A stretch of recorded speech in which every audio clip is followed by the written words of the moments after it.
Let me show you all of the gestures and motions available for Samsung Galaxy S25. So first of all, we need to open a settings on our phone, then scroll down looking for the advanced features.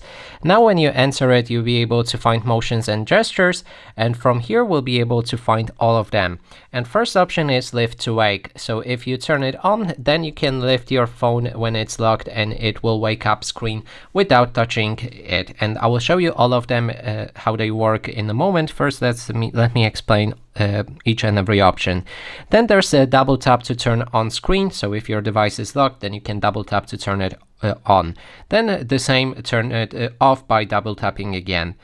We also have alert when phone is picked up. If you got any call or message or notification when your phone was laying, then if you pick it up, it will vibrate to notify you that you received that call.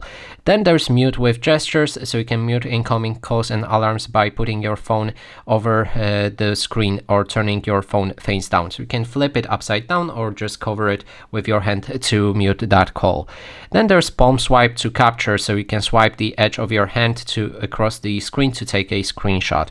So the screenshot looks like this, as you can see.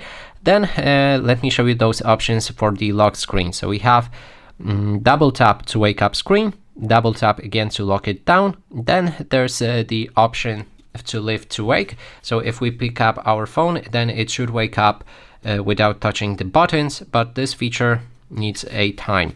And honestly, that is everything. Thanks so much for watching. Please consider subscribing, and I will see you in the next one.